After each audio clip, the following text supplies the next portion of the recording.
it's funny, the story about this book is interesting. Well, it's not that interesting. My wife and I got married, and we decided that we would be cheap, and instead of going on a proper honeymoon, we just decided we escape away to a cabin in Kentucky just for a few days, not very long, just a few days to kind of settle in and be a married couple.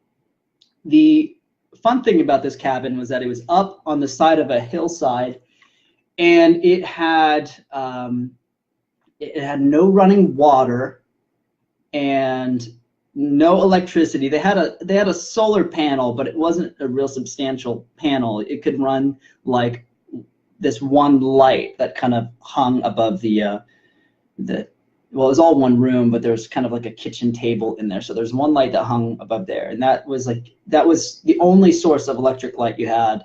But there were also like candles and stuff around.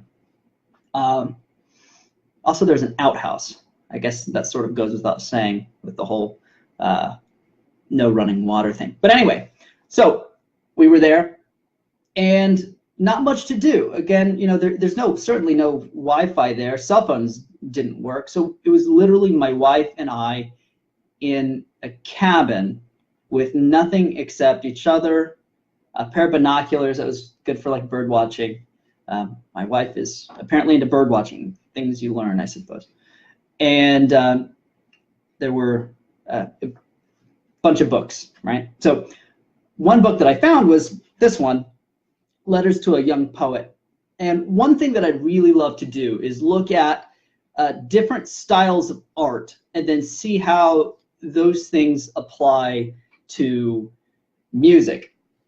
And more specifically, just because I'm me, I think about like the more practical aspects of music, like the creation part, and some of the business aspects. Like I find a lot of parallels between what artists have gone through, or what writers have gone through since forever and have documented since forever, and what musicians go through. Musicians, however, traditionally have been very not as likely to write about it, right? As far as like written text, because obviously they're musicians, not traditionally writers. So there's a whole like treasure trove of sort of mindset and practical information from fairly competent writers. I mean, even Stephen King has a book called On Writing that was quite good. But anyway, so this book, I just kind of dove into it because I didn't have much else to do, and it turned out to be pretty damn good. It's a small book. I think it's less than 100 pages. It's about 70 something pages. Very short, but it's very powerful. Basically, the story behind the book is that you have a young poet, forget his name. It's the Germans. Franz Kappes, I believe, is writing to Rainer Rilke. And Franz is a young poet. Rilke is a little bit more established. And basically what he does is he sends him some of his poetry, and he's like, hey, what do you think about this, right? He's trying to get a mixed critique, right? And so that started this whole correspondence between the two, which lasted a number of years. And this book is 10 of those letters. So I'll read this, but as I read this, maybe if you guys have any questions about stuff you're dealing with music industry wise, or stuff that's going on in your band or whatever, feel free to ask. I promise to get to that. I just wanted to start this off. Like, I feel like most people who do like these Facebook Live things have no idea how to start them, so they just sit there kind of bopping around awkwardly until people come in. And this is a way for me to try to avoid that. So I'll read a little bit from the book. Dear Sir, your letter arrived just a few days ago. I wanted to thank you for the great confidence you have placed in me. That is all I can do. I cannot discuss your verses, for any attempt at criticism would be foreign to me. Nothing touches a work of art so little as words of criticism. They always result in more or less fortunate misunderstandings. Things aren't all so tangible and sayable as people would usually have us believe. most experiences are unsayable. They happen in a space where no word has ever entered, and more unsayable than all other things are works of art, those mysterious existences whose life endures beside our own small transitory life. With this note as a preface, may I just tell you that your verses have no style of their own, although they do have silent and hidden beginnings of something personal. I feel this most clearly in the last poem, My Soul. There's something of your own is trying to become word and melody. And in the lovely poem to Leopardi, a kind of kinship with that great solitary figure does perhaps appear. Nevertheless, the poems are not yet anything in themselves, not yet anything independent, even the last one and the one to Leopardi. Your kind letter, which accompanied them, managed to make clear to me various faults I felt in reading your verses, though I am not able to name them specifically. You ask whether your verses are any good. You ask me. You have asked others before this. You send them to magazines. You compare them with other poems, and you are upset when certain editors reject your work. Now, since you have said you want my advice, I beg you to stop doing that sort of thing. You are looking outside, and that is what you should most avoid right now. No one can advise or help you. No one.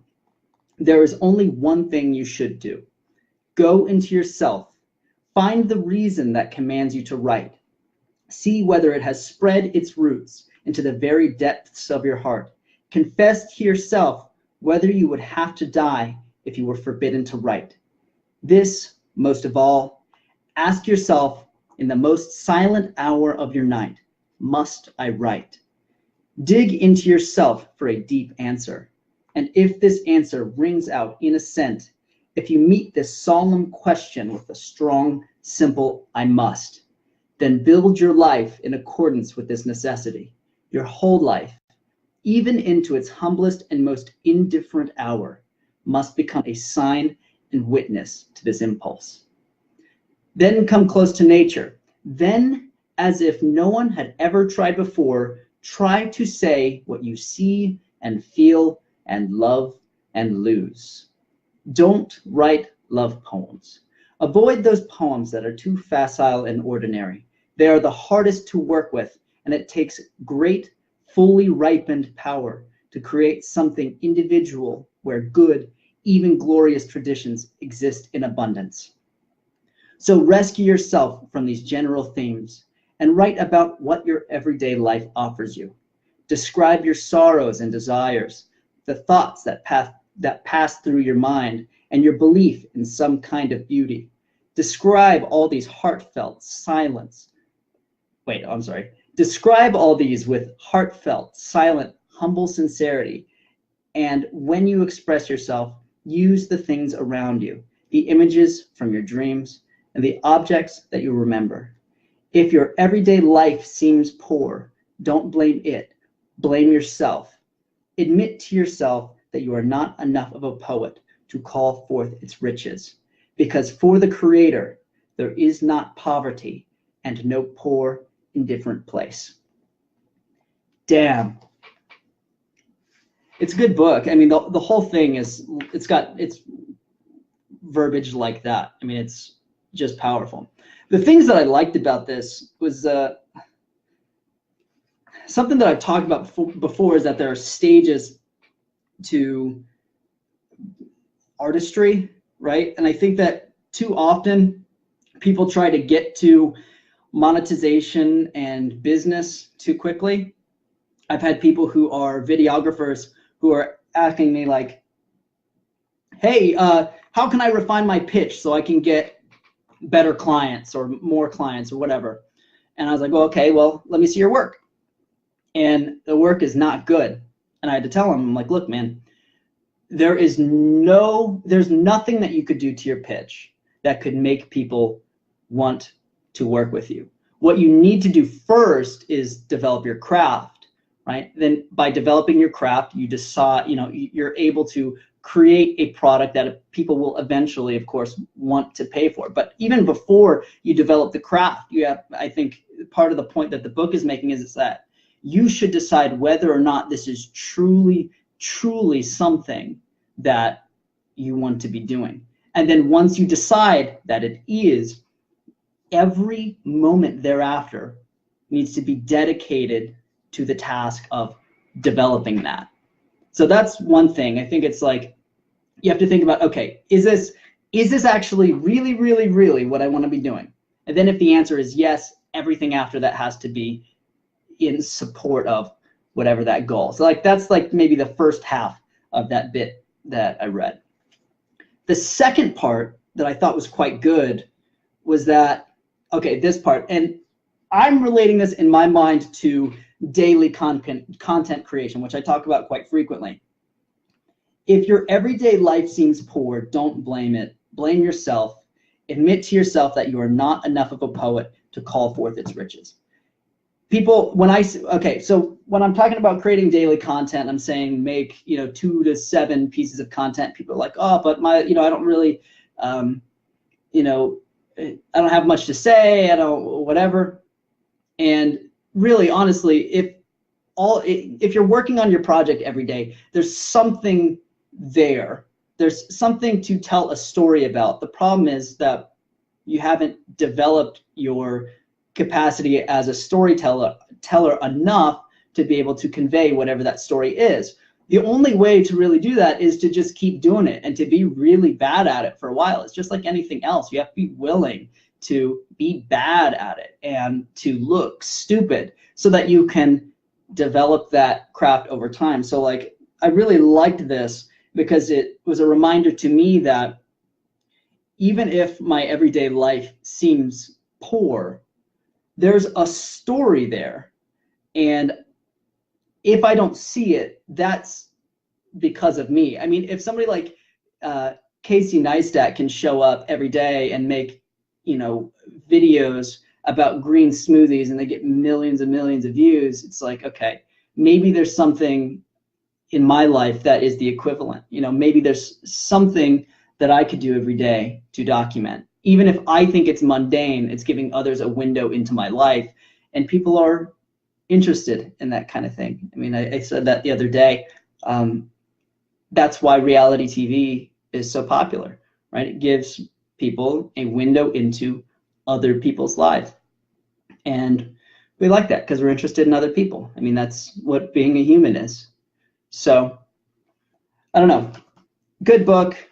My brain ain't working as good as it normally does, but I committed myself to doing this once a day. So here I am putting in my time.